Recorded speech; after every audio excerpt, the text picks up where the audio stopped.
अस्सलामुअलैकुम। आज जो हम टॉपिक डिस्कस करेंगे वो है माइक्रोबायोलॉजी ऑफ वाटर।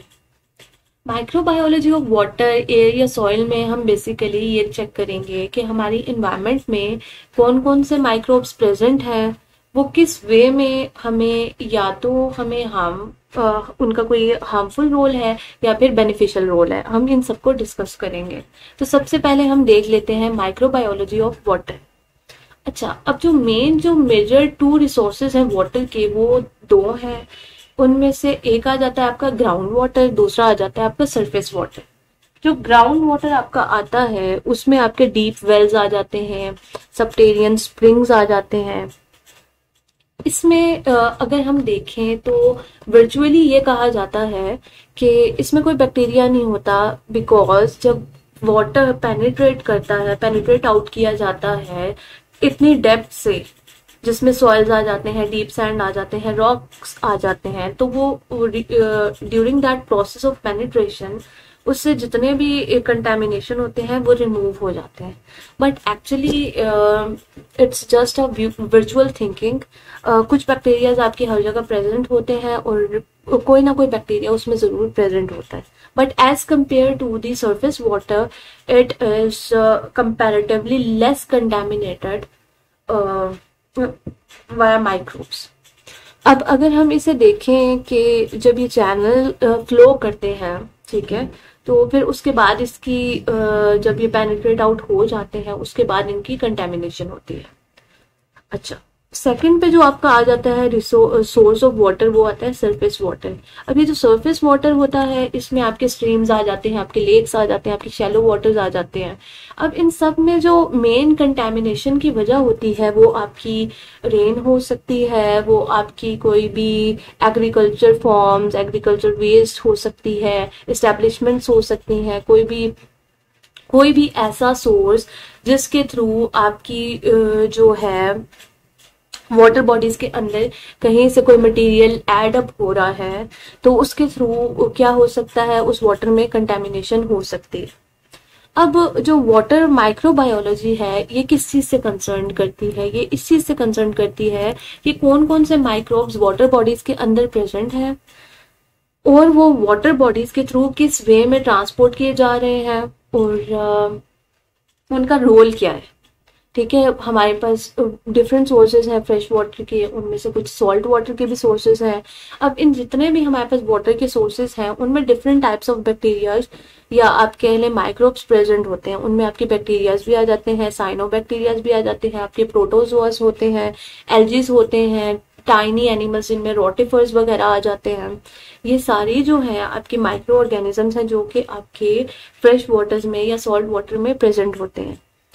अब जो ये वाटर बॉडीज में प्रेजेंट होते हैं ये वहां पर सर्टेन रोल्स भी प्ले कर रहे होते हैं। ठीक है, जैसे कि बेसिक लाइफ की सस्टेनेबिलिटी के लिए रिस्पॉन्सिबल है, फूड चेन में इनका रोल प्ले ये करते हैं, एज वेल एज एनर्जी की प्रोडक्शन में भी कुछ चीज़ों का रोल होता है। उसके अलावा अगर हम देखें तो डिकम्पोजिशन में भी इनका बहुत इंपॉर्टेंट रोल है। अब सबसे पहले हम देख लेते हैं साइनोबैक्टीरिया को। साइनोबैक्टीरिया भी हमारे पास एक बैक्टीरिया है जो वाटर बॉडीज में मोस्ट कॉमनली प्रेजेंट होता है। ये क्या करता है? ये बेसिकली सनलाइट को कन्वर्ट करता है एनर्जी में,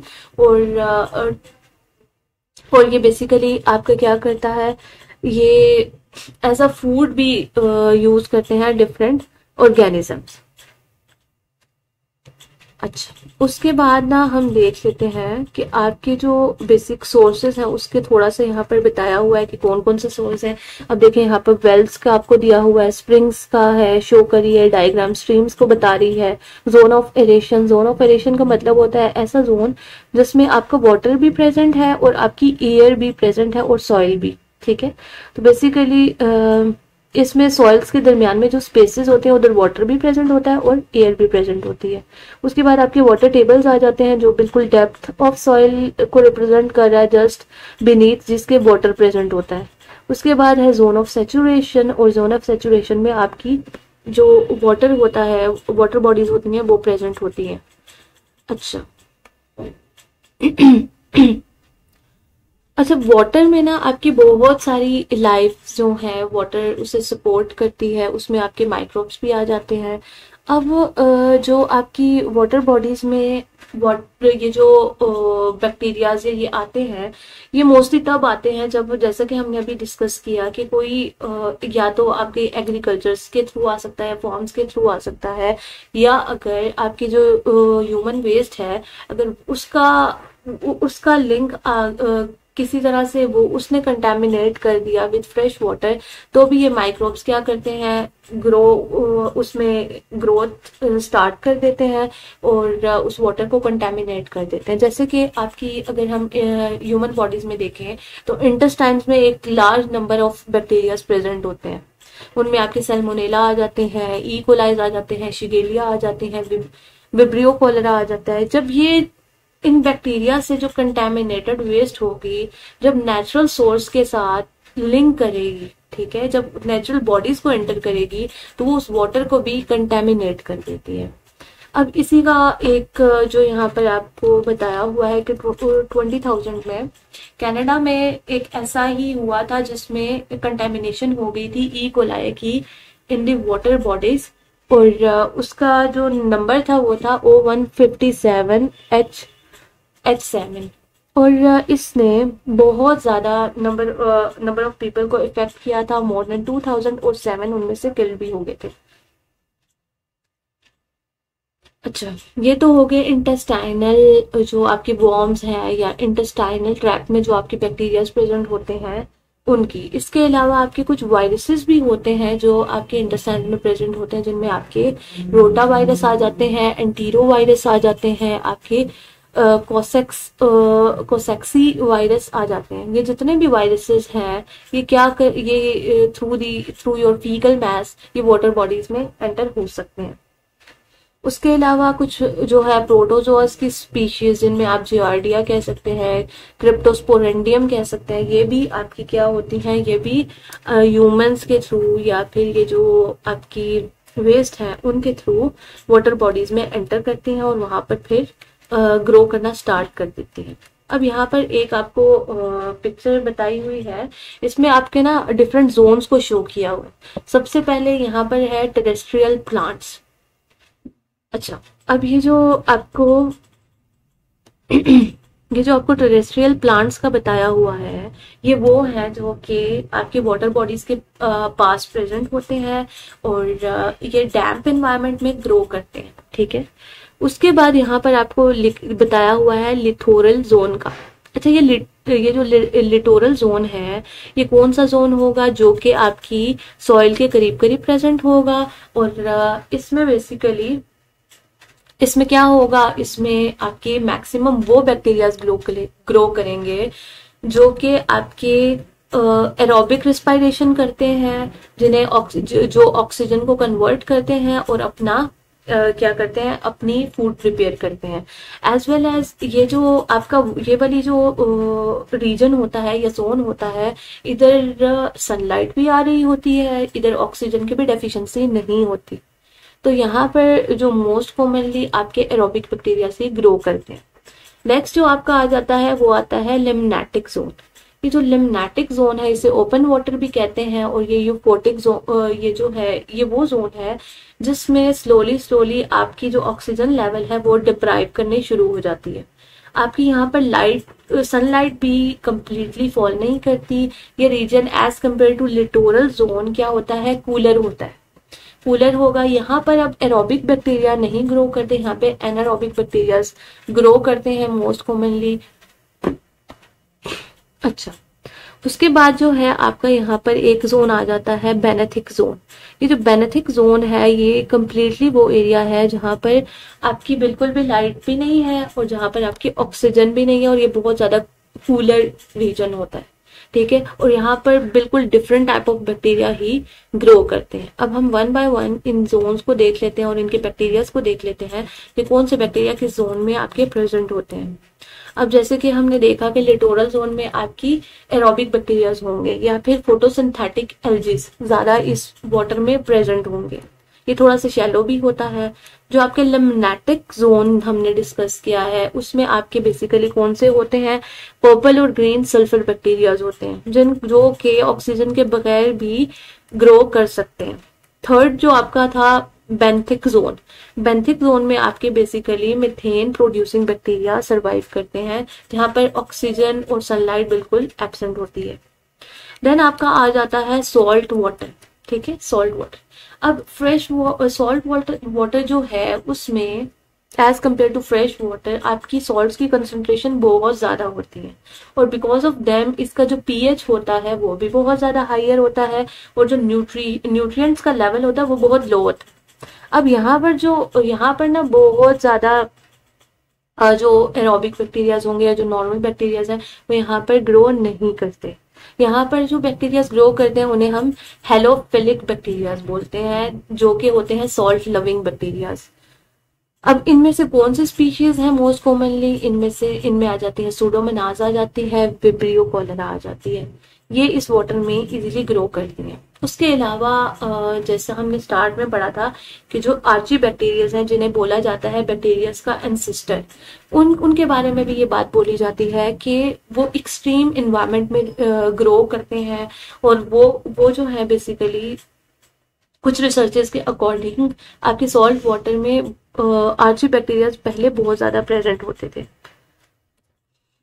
अच्छा, उसके अलावा ना कुछ सर्टेन टाइप ऑफ एल्जीज हैं जो कि आपकी सॉल्ट वाटर में प्रेजेंट होती हैं जिनमें आपके आ जाते हैं डाइनोफ्लैजेलेट्स। अब ये जो डाइनोफ्लैजेलेट्स हैं इनका एक ड्रॉबैक ये है कि ये रैपिडली ग्रो इसमें कर देते हैं और वाटर को कर देते हैं रेड।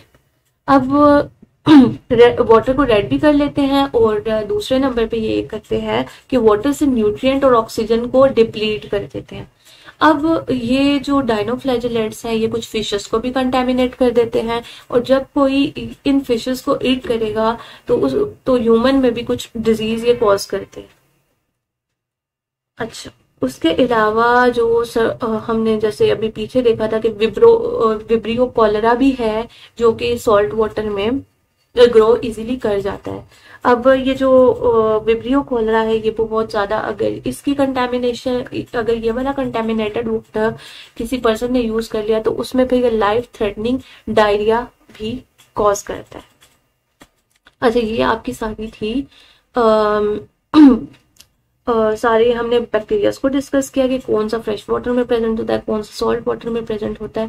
अब हमने ये देखना है कि हम कैसे इस माइक्रोबियल कंटेमिनेशन को मिनिमाइज कर सकते हैं। तो इसके लिए बहुत सदियों से कुछ मेथड्स यूज किए जा रहे हैं। उनमें से एक बहुत प्री क्रिश्चियन एरा से कुछ मेथड्स यूज किए जा रहे हैं जिनमें था कि आप वाटर को मेटालिक कंटेनर्स के अंदर स्टोर करें। और अब रिसेंट रिसर्चेस के अकॉर्डिंग जो मेटल में स्टोरेज किया जाता है क्योंकि मेटल्स के अंदर सर्टेन एंटी बैक्टीरियल प्रॉपर्टीज होती हैं जो बैक्टीरिया की ग्रोथ को प्रिवेंट करती हैं। Second, water boiling of water जिसके थ्रू आप बहुत सारे बैक्टीरियाज को किल कर देते हैं और आप उनकी जो प्रोडक्शन है उससे भी प्रिवेंट करवा सकते हैं। थर्ड जो मेथड है जो आजकल यूज किया जाता है वो है क्लोरीन ट्रीटमेंट। क्लोरीन ट्रीटमेंट जो आपकी एक large number of popular bacterias हैं उन्हें किल कर देती है जिसमें आपके ई कोलाई भी आ जाते हैं और ये भी मेथड ऑलमोस्ट 20 सेंचुरी से यूज किया जा रहा है। उसके अलावा आपकी ओजोन गैस यूज की जाती है for killing of certain type of bacterias. उसके अलावा अगर हम देखें तो अल्ट्रावायलेट रेडिएशंस का भी यूज किया जाता है फॉर ट्रीटमेंट ऑफ वाटर। उसके अलावा जो आजकल यूज किए जाते हैं कुछ स्पेसिफिक टाइप ऑफ फिल्टर्स भी यूज किए जाते हैं जिनका होल साइज इतना स्मॉल है कि इवन उसमें वायरसेस को भी ट्रैप किया जा सकता है। अब ये तो सारी आगे उसके ट्रीटमेंट के मेथड। अब हम देख लेते हैं कि उसकी टेस्टिंग के लिए हम कौन सी चीजें यूज कर सकते हैं। इसमें से मोस्ट कॉमनली जो टेस्ट किया जाता है परफॉर्म वो होता है टर्बिडिटी टेस्ट। टर्बिडिटी टेस्ट जो है बहुत कॉमन है और बहुत पॉपुलर भी है। और ये जो टर्बिडिटी है वो सिर्फ इस चीज़ को डिटरमिन नहीं करती कि उस वाटर में सॉइल प्रेजेंट है या डस्ट पार्टिकल या इस तरह की चीज़ें प्रेजेंट है। अलॉन्ग विद दैट बैक्टीरिया और वायरसेस की वजह से भी उस जो वाटर की क्लैरिटी होती है वो चेंज हो जाती है। तो ये आपको क्लियर इंडिकेशन दे देती है कि वाटर आपका कंटेमिनेटेड है या नहीं है। कुछ कंट्रीज में इसकी बहुत ज़्यादा आप कह लें कि वाटर बॉडी की टेस्टिंग के लिए लेजिस्लेशंस भी हैं और रेगुलेशंस भी हैं जिन्हें फॉलो किया जाता है। हर टाइम टू टाइम सैंपल लिए जाते हैं और वाटर बॉडीज के एनालिसिस किए जाते हैं। अब जो टेस्टिंग है, जैसे कि कुछ बैक्टीरियाज की जिनमें सल्मोनेला टाइफी आ जाता है या विब्रियो कॉलरा आ जाता है, उनकी टेस्टिंग जो होती है थोड़ी एक्सपेंसिव होती है।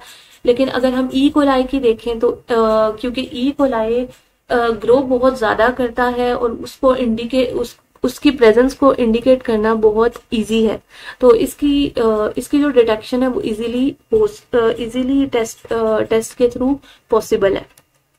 और ये एक इनएक्सपेंसिव भी आप कह लें कि मेथड है जिसके थ्रू हम ई कोलाई को डिटेक्ट करते हैं।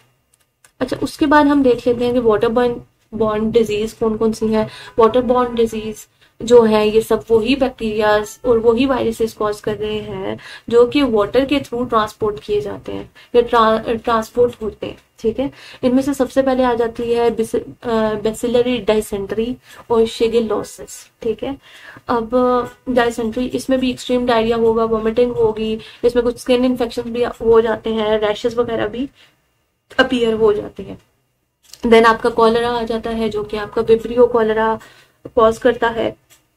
देन आपका आ जाता है हेपेटाइटिस ए। हेपेटाइटिस ए भी एक वाटर बॉर्न डिजीज है जो कि वाटर की कंटामिनेटेड वाटर की ड्रिंकिंग की वजह से ही आपको होती है। देन आपका आ जाता है टाइफाइड फीवर, मलेरिया आ जाता है, डेंगू फीवर आ जाता है, एस्केरियासिस आ जाता है और वॉर्म इन्फेस्टेशन आ जाती है। उसके अलावा कैम्फाइलोबैक्टीरियोसिस आ जाता है, जियार्डियासिस आ जाती है। ये वो सर्टेन डिजीज हैं जो कि आपकी वाटर से लिंक्ड है। अब यहाँ पर एक और आपके टाइफाइड फीवर के सर्टेन सिम्टम्स भी मेंशन है जिनमें आपका आ जाता है डायरिया आ जाता है, हेडेक आ जाता है, मेलिएज आ जाता है, नोजिया, वॉमिटिंग। ठीक है, और ये बेसिकली जो टाइफाइड फीवर है वो आपकी सल्मोनेला टाइफी और सल्मोनेला पैराटाइफी कॉज करती हैं जो कि आपको होता कंटेमिनेटेड वाटर से ही है, उसकी ड्रिंकिंग से। ऑलमोस्ट 1.1 बिलियन पीपल जो है वो उनकी सेफ लैक करते हैं एक्सेसिबिलिटी टू सेफ वाटर। और एवरी डे ऑलमोस्ट 4500 तक जो है डेथ रेट पहुंच चुका है चाइल्ड डाइंग का बिकॉज ऑफ दिस इशू।